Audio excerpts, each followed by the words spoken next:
Atpirkimas ir jo padariniai. Atpirkimas yra nuostabus darbas, tiesiog Dievo šedevras, kuris atrestauruoja nuodėmės sugadintą žmogų ir jį iškelia tam tikrą prasme į geresnę padėtį, negu buvo pirmieji tėvai prieš nusidėdami. Dėl to bažnyčia savo liturgijoje nebijo laiminti nusikaltimą, dėl kurio žmonija sulaukė iš Dievo tokio atpirkėjo. Palaiminta kaltė, per kurią atėjo toks didis atpirkėjas. Atpirkimo prigimtis. Dievas, kuris nuo amžių pramatė Adomo pirmąją nuodėmę ir visas kitas jo ir jo palikuonių nuodėmes, nuo amžių buvo suplanavęs tą progą parodyti žmonijai dar daugiau meilės. Buvo pramatęs gelbėti ją per savo viengimį sūnų, kuris ryžosi, atėjus laikui, prisimti žmogaus prigimtį, tapti žmogumi, tapti naująja žmonijos galva ir visos žmonijos vardu atsiteisti už jos nuodėmes Dievo teisingumui ir pelnyti žmonijai tėvo tėvišką meilę, o su ja ir visą pagalbą reikalingą žmogui pribręsti čia, žemėje, dangaus laimiai. Tapti dalininku tos garbės ir laimės, kurioje yra nuo amžių tėvo viengimis sūnus. Taip Dievas, blogio proga, buvo suplanavęs parodyti žmonijai dar daugiau meilės ir kuo tobuliausiai apreikšti jai ir savo begalinį teisingumą ir savo neapsakomą gerumą. Iš tiesų, Dievo niekas nevertė reikalauti iš nusidėjusios žmonijos tobulo atsiteisimo jo teisingumui. Jis galėjo pasitenkinti ir netobulo atsiteisimu, kurį būtų pajėgusi duoti žmonija savo pajėgumu, bet labiau tiko jo neapsakomai garbiai ir daugiau naudos buvo nusidėjusiai žmonijai iš jo plano, pagal kurį buvo pareikalauta tobulo atsiteisimo Dievo teisingumui. Tobulas Dievo teisingumas reikalavo atsiteisimo, kuris būtų lygus įžeidimui, kuris žmonių giminės vardu visiškai atsiteistų Dievo teisingumui už visus įžeidimus, kuriuos žmonija daro Dievui savo nuodėmėmis. To Dievas pasiekė, siųsdamas gelbėti žmonijos savo viengimį sūnų. Atėjus Dievo numatytam laikui, tėvo viengimis sūnus tapo žmogumi, tapo atperkamosios žmonijos galva, o visi atperkamieji jo mistinio kūno nariais. Tuo pačiu jis įgijo teisę veikti visų savo mistinio kūno narių vardu ir atsiteisti už juos Dievo teisingumui. Šis atsiteisimas ne tik teisiniu požiūriu lygus įžeidimui, bet ir neapsakomai už jį didesnis. Jis neapsakomos vertės, nes tai buvo veikimas dieviškojo aš, kurio vertė begalinė. Taigi, Jėzus Kristus, Dievas ir žmogus, galėjo paprasčiausiu savo veiksmu žmonijos vardu pilnai atsiteisti už jos nuodėmes. Jėzusgi iš begalinės meilės visą savo laikiną gyvenimą skyrė žmonijos labui, kad už ją atsiteistų Dievo teisingumui ir šį veikimą vainikavo savo herojišką mirtimi dėl mūsų išganimo. Iš tiesų, kur buvo pilna nuodėmės, ten dar apstesnė tapo malonė. Šis atsiteisimas buvo tos pačios rūšies moralinis darbas, kaip ir Adomo nuodėmė. Adomas nusidėjo neklusnumu iš puikybės. Jėzus atsiteisė iki begalybės nusižeminusių klusnumu, įkvėptų meilės, tapdamas klusnus iki mirties, iki kryžiaus mirties. Ir kaip Ieva turėjo dalį Adomo nupuolime, taip Marija žmonijos atpirkime. Ji laisvai sutiko būti atpirkėjo motina ir kaip tokia dalyvauti savo sūnaus veikime žmonijos labui. Taigi, pagal šį Dievo planą buvo visiškai atsiteista teisingumui ir Dievo gerumas dar didingiau apsireiškė. Šventasis raštas atpirkimą priskiria begaliniam Dievo gailestingumui, kylančiam iš jo neapsakomos meilės. Dievas, kuris yra turtingas gailestingumu, dėl begalinės savo meilės, kuria jis mus mylėjo, atgaivino mus Kristuje. Šiame veikime turėjo savo dalį visi trys švenčiausiosios trejybės asmenys, tarsi lenktyniaudami, kuris daugiau parodys meilės vargšiai žmonijai. Tėvas turi sūnų, sau lygų, kurį be galo myli, ir yra be galo sūnaus mylimas. Ir šį vienintelį savo sūnų aukoja už mus, kad taip grąžintų mums gyvenimą, kuris buvo prarastas nuodėme. Dievas taip pamilo pasaulį, jog atidavė savo vienatinį sūnų, kad kiekvienas, kuris jį tiki, nepražūtų, bet turėtų amžinąjį gyvenimą.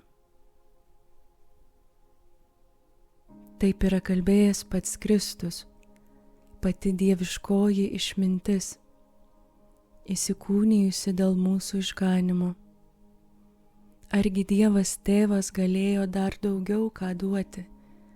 Argi su juo nėra davęs mums visą? Jeigu jis nepagailėjo nė savo sūnaus, bet atidavė jį už mus visus, kaipgi jis ir visko nedovanotų kartu su juo, sako šventasis Paulius. Sūnus džiugiai ir šauniai priėmė jam patikėtą misiją. Nuo pat įsikūnijimo momento jis aukojasi tėvui kaip auka, pakeičianti visas Senojo testamento aukas. Ir visas jo gyvenimas, vainikuotas mirtimi ant kryžiaus, buvo nuolatinė auka, įkvėpta begalinės jo meilės mums. Kristus pamilo jūs ir atidavė už mus save, kaip atnašą ir kvapią auką Dievui. Kad užbaigtų atpirkimo darbą iki galo, jis siuntė šventąją dvasią, substancialinę tėvo ir sūnaus meilę, kuri nepasitenkino mums Kristaus pelnytomis malonėmis pripildyti mūsų sielas, bet ir pati įsikūrė su jomis mumise asmeniškai. Dievo meilė yra išlieta mūsų širdyse, šventosios dvasios, kuri mums duota. Taigi atpirkimas – nuostabus Dievo meilės šedevras. Atpirkimo padariniai.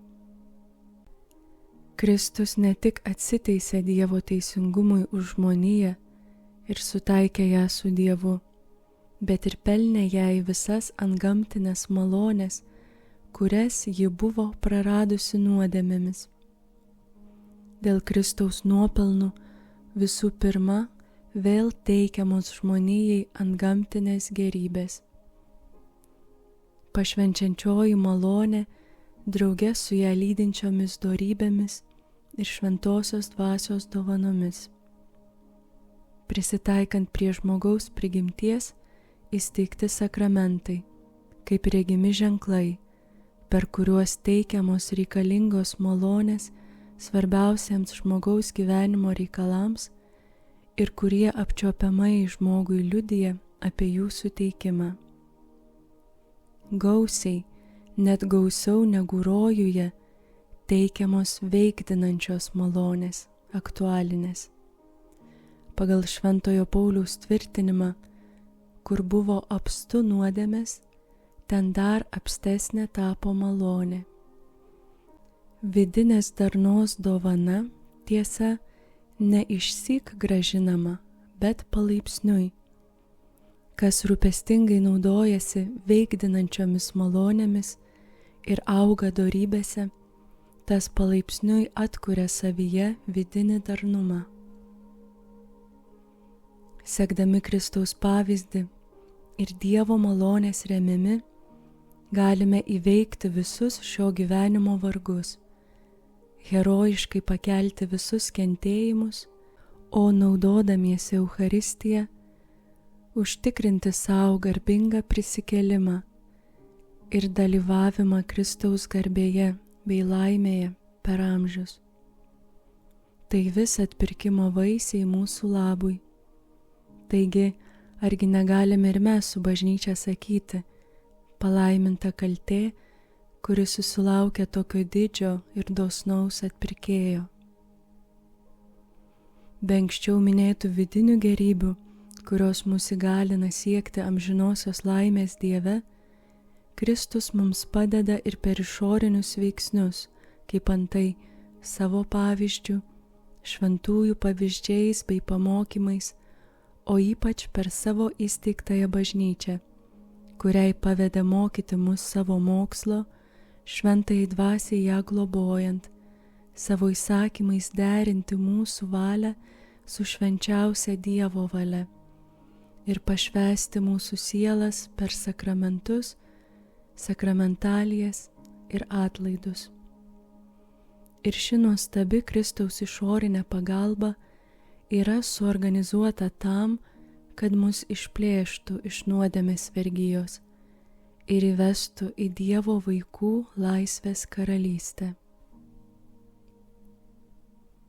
Iš Dievo gerumo šiandien vietoj klystančiojo Adomo žmonijos galva yra viengimis Dievo Tėvo sūnus, tapęs žmogumi dėl mūsų išganymo.